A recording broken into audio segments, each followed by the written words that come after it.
8h33, estamos com a edição da manhã aqui na Rádio Com, temperatura de 19 graus e 9 décimos, 20 graus e 9 décimos a sensação térmica, temperatura em elevação, 93% a umidade relativa do ar.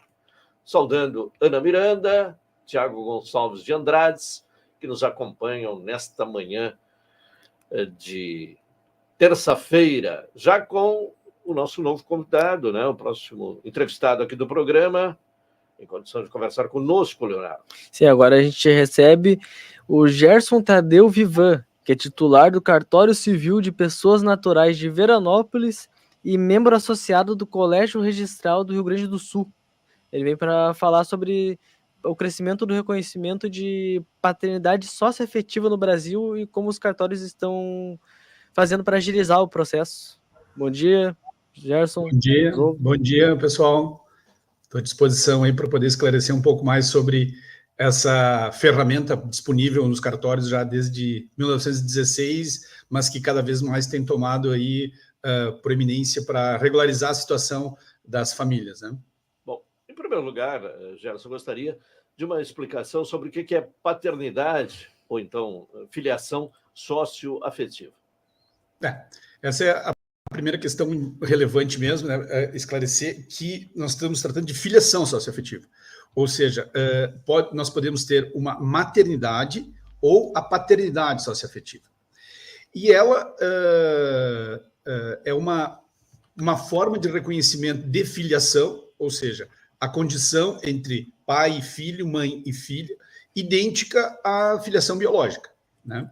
Só que ela tem uns elementos que são elementos que vão se constituindo com o tempo, né? Que é a situação de convivência, a partir de um aspecto social, ou seja, como as pessoas veem aquela relação entre mãe e filho, o pai e filho, e como internamente eles se sentem. Eles se sentem como pai e filho e mãe e filho. Então, é a afetividade. Então, nós temos o sócio, que é relacionado com a comunidade onde eles estão inseridos, e o afetivo na relação interna deles. Na verdade, o típico dessa constituição da relação surge com aquela situação onde um dos companheiros, ou melhor, um casal acaba se separando e tal, e aí o companheiro constitui uma nova união. E esse que vem para a relação, ele acaba assumindo as funções de pai ou de mãe daquela relação. E aí cria os laços com aquela criança que já estava, né? Que era, na verdade, filha biológica da relação anterior, né? Esse é o padrão que a gente tem. E, normalmente, isso acontece até por uma questão cultural, histórica, onde a mãe fica com a guarda da criança. Claro, hoje nós temos as guardas compartilhadas, mas reside com a mãe. E aí a mãe constitui uma nova relação e esse companheiro assume a condição de pai, a função de pai, e aí cria essa relação e acaba dando ares à mostra e exercendo efetivamente a função de pai. Né? E como reconhecer? Né? Quais são os requisitos básicos para o reconhecimento? Bom, diferentemente da filiação biológica, onde tu tem análise a partir, na dúvida, né? Ela é declaratória, mas a partir da carga genética entre a criança e o pai, aqui a gente analisa exatamente esses dois elementos. E ela é feita posteriormente, porque depende de uma convivência para te poder fazer a constatação desses elementos, né? Então, até 2016, que é o provimento 63 do CNJ, esse reconhecimento ele era exclusivamente judicial, né? Os estudos, as primeiras impressões sobre a filiação socioafetiva começam na década de 70, e aí vai se criando toda uma jurisprudência e judicialmente se reconhecia. A partir de 2016, o CNJ permite que isso se faça nos cartórios. E aí os cartórios fazem um processo onde os próprios interessados que apresentam as provas, que fazem a entrevista. Então, eles tomam conta do processo. O que apresentar de prova dessa relação?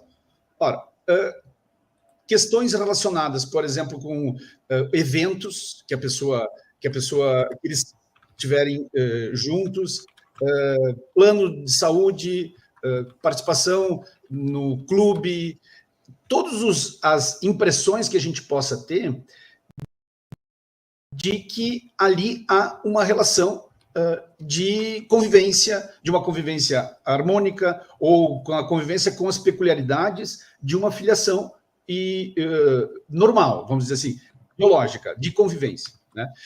Não é interessante falar em filiação normal ou anormal, porque elas são idênticas, não tem diferença nenhuma. A filiação socioafetiva e a filiação biológica têm exatamente os mesmos direitos e os mesmos deveres. Inclusive, sob o ponto de vista constitucional, é proibida qualquer discriminação. Todos os casos se resolvem no cartório, ou tem alguns casos que existe a necessidade de haver uma decisão judicial? Bom, o primeiro crivo é exatamente o da prova, né? Se os interessados conseguirem fazer a comprovação dessa relação, dá para resolver isso no cartório. O segundo é a situação do maior de 12 anos. Nós só podemos fazer esse tipo de reconhecimento para os maiores de 12 anos. Ou seja, o reconhecido tem que ter mais de 12 anos, e a diferença entre a pessoa que vai ser reconhecida e quem vai reconhecer, o pai ou a mãe socioafetivo, tem que ser de 16 anos. Então, fora dessas hipóteses, aí nós teremos que fazer uma ação judicial. E tem também a hipótese onde haja uma divergência, né, entre os pais biológicos. Se o pai biológico ou a mãe biológica não admitir, não autorizar, né, nós não podemos fazer. Tem que ter um consenso nessa relação. Importante dizer o seguinte, que esse consenso, essa manifestação do pai ou da mãe biológica é só para os menores. A partir de 18 anos, eles não têm necessidade de serem ouvidos e nem consentir com isso. Bom, ainda sobre a questão da idade, filhos com menos de 12 anos só judicialmente, é isso? Exatamente. E pode haver a filiação socioafetiva para pessoas com mais de 18 anos? Sim, exatamente. É isso que eu estava colocando. Para estes, não precisa ter anuência dos pais. Sim. Para esses de 12 a 18, sim. Inclusive, nós mesmos, a gente ouve o maior de 12 anos, né? A gente faz uma entrevista com ele também para entender a relação, qual é o sentimento dele com relação aos pais, né? É esse que está reconhecendo, na verdade. Então, ele também é ouvido sobre a sua disposição em ser reconhecido. Leonardo? Não, o senhor comentou sobre a filiação socioafetiva entre padrasto, madrasta e enteado, mas em 2023, ano passado, o STJ reconheceu a filiação socioafetiva post-mortem entre tio e sobrinha. Eu queria que o senhor falasse sobre outras formas de filiação socioafetiva que pode ocorrer. Essas limitações, essa é possível, na verdade, ele exerceu essa função, né, de paternidade. A proibição está com os ascendentes, a proibição expressa, né? Então, tu não poderia reconhecer uma filiação socioafetiva com os avós, por exemplo, né? Essa possibilidade de fazer esse reconhecimento com tios, por exemplo, né, ela existe, mas também aí continua sendo judicial, né? Nós não podemos, no cartório, fazer esse tipo de reconhecimento por uma vedação, né, que, em tese, não seria possível. Mas o juiz tem, vamos dizer assim, um espectro maior, assim, mais amplo para essa avaliação. Então, talvez, ali adiante, a gente já consiga fazer assim também, da mesma forma que foi esse reconhecimento de filiação socioafetivo, que antes só era judicial, né? Então, e os cartórios cada vez mais têm tomado a frente, têm se disponibilizado, tem sido um parceiro importante nessa ideia da extrajudicialização em eliminar os procedimentos judiciais onde exista consenso. Isso que é o relevante. Que quando há consenso, não há nenhum tipo de risco para a segurança jurídica, e as pessoas estão de acordo, os cartórios normalmente se habilitam para realizar esses atos que antes eram só judiciais. Os direitos dos filhos, do filho reconhecido como sócio afetivo, ele tem os mesmos direitos do filho biológico, inclusive de herança? Sim. Essa é a disposição que eu tinha referido antes, que a Constituição, no artigo 226, ela trata, ou ela impede, ela determina que não haja nenhuma discriminação entre os filhos, né? Qualquer tipo de filiação. Então, claro, nós temos a filiação, que são a filiação mais em evidência que nós temos, que é a biológica e a adotiva, né? E ali não há nenhum tipo de discriminação também, não pode ter nenhum tipo de diferença. A filiação socioafetiva, que também vai em paralelo, não tem nenhum tipo de diferença. Então, sob o ponto de vista sucessório, idêntico. Sob o ponto de vista assistencial, por exemplo, de alimentos, também. Havendo a necessidade, o pai socioafetivo ou a mãe socioafetiva vai ter que prestar alimentos também. E o inverso é verdadeiro também. Ou seja, o filho socioafetivo, o pai vai ser herdeiro dele, a mãe vai ser herdeira dele, eventualmente, e também, se houver necessidade, ele pode ser chamado a prestar alimentos para um pai ou para uma mãe socioafetiva. E é importante que a gente está falando aqui em filho e mãe socioafetivo só para diferenciar, mas o ideal mesmo é tu tratar exatamente mãe e pai como é uma relação biológica normal. Sim. Tem aumentado bastante esta modalidade, né, nos cartórios, é isso? Sim, isso, bom, os cartórios não faziam, né? Quando começaram a fazer, isso já passou a ser um diferencial e houve uma demanda. Estatisticamente é difícil a gente tratar isso porque a tabulação disso é muito recente, né? E quem tem essas informações são normalmente o tribunal. Mas posso garantir, sim, a gente faz reconhecimentos. Eu sou responsável pelo cartório de Bento Gonçalves também. A gente faz reconhecimento de filiação socioafetiva semanalmente em Bento Gonçalves. Então, é uma demanda que existe.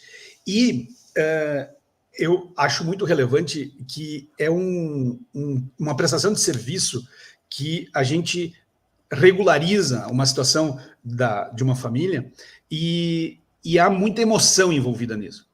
Porque ali são relações já bem estabelecidas, né, uma convivência longa, e que sempre havia um ruído nisso, né, que o pai não podia fazer alguma coisa na escola, o nome dele não aparecia, havia um constrangimento, o filho tinha que explicar para os amigos, como é que o teu pai não está aqui, né, na tua certidão de nascimento.